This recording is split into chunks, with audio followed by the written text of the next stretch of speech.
Hi friend, তোমরা সবাই কেমন আছো? আশা করি ভালো আছো আর আমিও ভালো আছি। আর এখন বাজে বিকেল 5টা, আর 5টার সময় আমি এই শ্যুটগুলো নিচ্ছি, কারণ সকালে প্রচণ্ড বৃষ্টি ছিল, নিতে পারিনি। আর এখন কিন্তু সে খুব সুন্দর রোদ উঠেছে, আর রোদের জন্য দেখো ভালো করে ছবিগুলো উঠছেও না। আজকে দেখো আমার লাল গোলাপ গাছে কিন্তু পিঙ্ক কালারের গোলাপ ফুটেছে, দেখেছো? বৃষ্টির জন্য কালারটা চেঞ্জ হয়ে গেছে। আর আজকে আমি তোমাদেরকে দেখাবো একটা ইউনিক চিকেন রেসিপি। আর আমার নয়নতারা গাছে দেখো অনেকগুলো ফুল ফুটেছে। আমি এই ফুলগুলো তোমাদেরকে দেখাবো বলেই কিন্তু আমি সকালে এগুলো শ্যুট করিনি বৃষ্টির জন্য। নীলকণ্ঠ ফুল গাছেও দেখো কি সুন্দর ফুল ফুটেছে, বৃষ্টির জন্য কিন্তু আমি এগুলো যত্ন করতে পারছি না। একটা জুঁই ফুল গাছেও কিন্তু ফুল ফুটেছে, এই যে দেখো, দেখেছো? তাহলে চলো আজকের ভিডিওটা শুরু করা যাক। মাংসটা ভালো করে ধুয়ে নিয়েছি, এবার লেবুটা মেখে রেখে দিব 5 মিনিটের জন্য। এই লেবুটা দিয়ে মাংসটা মেখে রেখে দিলে মাংসটা অনেকটা টাইট হয়ে যাবে, খেতে ভালো লাগবে। তাই লেবুটা মেখে মাংসটা রেখে দিব 5 মিনিটের জন্য, তারপরে আবার ধুয়ে নেব। আর এদিকে দেখো পেঁয়াজ, আদা, রসুন, টমেটো এগুলো কাটা হয়েছে। 5 মিনিটের মতো হয়ে গেছে, এবার মাংসটা আমি আবার ধুয়ে নেব। এবার আমি মাংসটাতে অল্প পরিমাণ লবণ আর হলুদ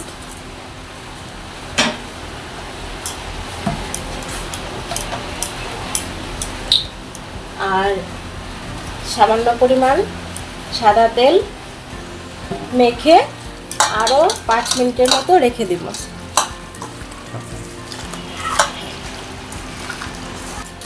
মাখা হয়ে গেছে, এবার আমি মাংসের জন্য যে পেঁয়াজটা কেটে রেখেছিলাম সেটার কিছু পরিমাণ পেঁয়াজ আমি মিক্সচারে পেস্ট করে নেব। আর তার সঙ্গে দিয়ে দিব জিরে আর দিয়ে দিব শুকনো লঙ্কা দিয়ে পেস্ট করে নেব। গ্যাসটা আমি ধরিয়ে দিলাম, কড়াইটা গরম হয়ে গেছে, এবার তেল দিয়ে দিব। সাদা তেল দিয়ে আমি রান্না করব। তেলটা গরম হয়ে গেছে, এবার আলুগুলো ভেজে নিব।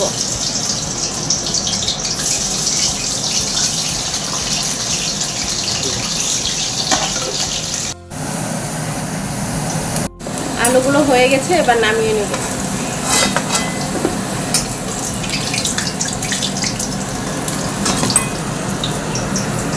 এবার মাংসটা একটু ভেজে নেব।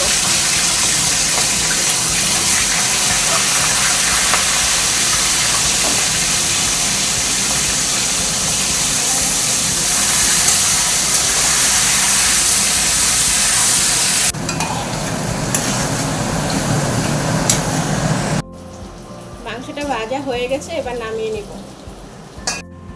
মাংস আর আলু ভাজিটা ভেজে রেখে দিয়েছি। আর আমি কিন্তু দেখো আলুর পরিমাণটা একটু বেশি নিয়েছি, কারণ আমাদের বাড়িতে না মাংসের আলুটা খেতে সবাই ভালোবাসে। তাই দিয়ে দিলাম তেজপাতা, দিয়ে দেবো জিরে, দিয়ে দিলাম পেঁয়াজ,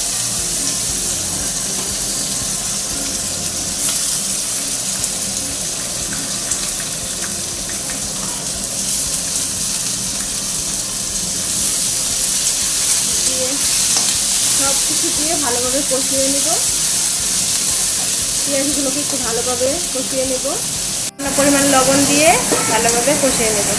এবার আমি পেস্ট করা শুকনো লঙ্কা আর জিরে হলুদ একসঙ্গে মিশিয়ে পেস্টটা দিয়ে দিয়েছি। আর আমার মিক্সচারটা যেহেতু ছোটো ছিল, তাই এরপরে আবার আমি কাঁচা লঙ্কা, আদা, রসুন সব পেস্ট করে রেখেছিলাম, ওই পেস্ট করা মশলাটাও দিয়ে দিলাম। এগুলোকে এবার আমি ভালোভাবে কষিয়ে নেব। মাংসের পরিমাণটা একটু বেশি ছিল বলে আমি মশলাটাও কিন্তু একটু বেশি করে করেছি, কারণ 1 কেজির মতো মাংস ছিল। মশলাটা ভালোভাবে কষিয়ে এরপরে আমি মাংসগুলো দিয়ে দিব। মশলাটা কষানো হচ্ছে।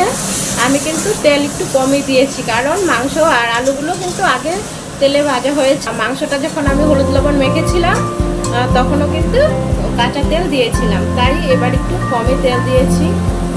আর মাংস ভাজার যে তেলটা ছিল সেটা আমি আলাদা রেখে দিয়েছিলাম। এবার কষানো মশলাটার মধ্যে আমি গ্রেভিটা ঢেলে দিব। মাংস ভাজা গ্রেভিটা দেওয়ার পরে দেখো তেলটা কিন্তু আবার ঠিকঠাক চলে এসছে। এবার কিন্তু তেলের পরিমাণটা ঠিকই আছে। মশলাটা কষানো হয়ে গেছে। এবার আমি ভেজে রাখা আলু আর মাংসটা দিয়ে দেব।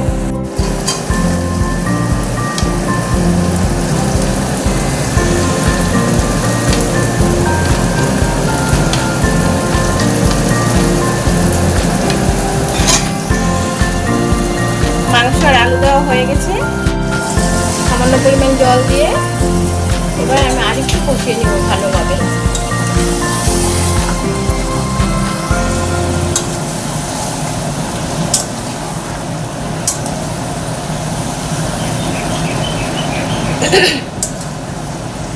মাংসটা কষানো হয়ে গেছে। আমি সামান্য পরিমাণ জল দিয়ে দিয়েছি। এবার 5 মিনিটের জন্য ঢেকে দিব। 5 মিনিট পরে এসে আবার দেখবো মাংসটার কি অবস্থা আছে। আমি 5 মিনিটের জন্য ঢেকে দিলাম। 5 মিনিট পরে চলে এসছে। এবার দেখি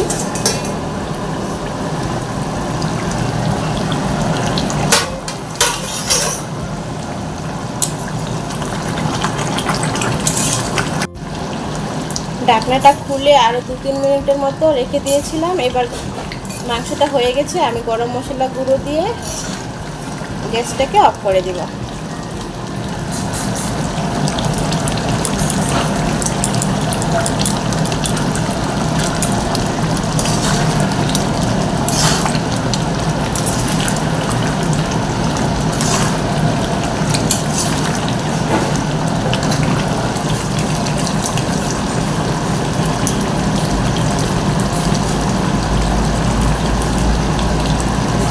ব্যাস মাংসটা হয়ে গেছে। এবার গ্যাসটাকে আমি অফ করে দেবো। এইভাবে তোমরা মাংস তরকারিটা রান্না করে দেখো, অবশ্যই ভালো লাগবে। আর ভালো লাগলে আমাকে অবশ্যই কমেন্ট করে জানাবে।